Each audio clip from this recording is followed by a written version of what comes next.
রবীন্দ্রনাথ ঠাকুরের বীর পুরুষ। মনে করো যেন বিদেশ ঘুরে মাকে নিয়ে যাচ্ছি অনেক দূরে। তুমি যাচ্ছ পালকিতে মা চড়ে, দরজা দুটো একটুকু ফাঁক করে। আমি যাচ্ছি রাঙা ঘোড়ার পরে, তব গিয়ে তোমার পাশে পাশে। রাস্তা দিয়ে ঘোড়ার খুঁড়ে খুঁড়ে রাঙা ধুলোয় মেঘ উড়িয়ে আসে।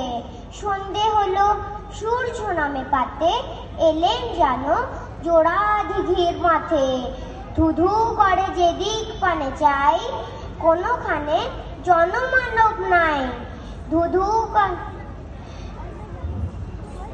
তুমি জানো আপন মনে তাই ভাবছো এলেম কোথা। আমি বলি ভয় করো না মাগো, ওই দেখা যায় মরা নদীর সোতা। এমন সময় হারে রে রে রে রে, ওই যে কারা আসতেছে ডাক ছেড়ে। তুমি ভয় পালকিতে এক কোণে ঠাকুর দেবতা স্মরণ করছো মনে। বেয়ারাগুলো পাশের কাটা বনে পালকি ছেড়ে কাঁপছে থরো থরো। আমি জানো তোমায় বলছি দেখে, ভয়ে আমি আছি ভয় কিসের মা করো। হাতে লাঠি, মাথায় ঝাঁকড়া চুল, কানে তাদের গোজা জবার ফুল। আমি বলি দাঁড়া খবরদার, এক পা আগে আসিস যদি আর। এই যে দেখ আমার তলোয়ার, টুকরো করে দেব তোদের সবে। শুনে তারা লম্ফ দিয়ে উঠে চেঁচিয়ে উঠলো হারে রে রে রে রে।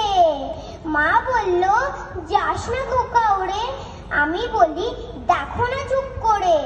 ছুটিয়ে ঘোড়া গেলেন তাদের মাঝে, ঢাল তলবার ঝনঝনিয়ে বাজে। কি ভয়ানক লড়াই হলো মাঝে, শুনে তোমার গায়ে দেবে কাঁটা।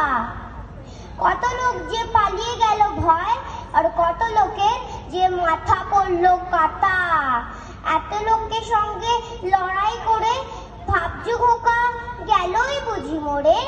আমি তখন রক্ত মেখে ঘেমে এসে বলি লড়াই গেছে থেমে। পালকি থেকে নেবে চুমু খেয়ে নিচ্ছ আমায় কোলে, বলছো ভাগ্যে খোকা ছিল কাছে।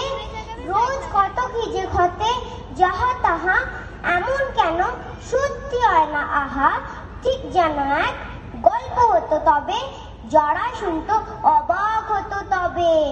দাদা বলতো এমন কি করে হবে, খোকার গায়ে এত কি শক্তি আছে। পাড়ার লোকে শুনে বলতো ভাগ্যে খোকা ছিল মায়ের সাথে।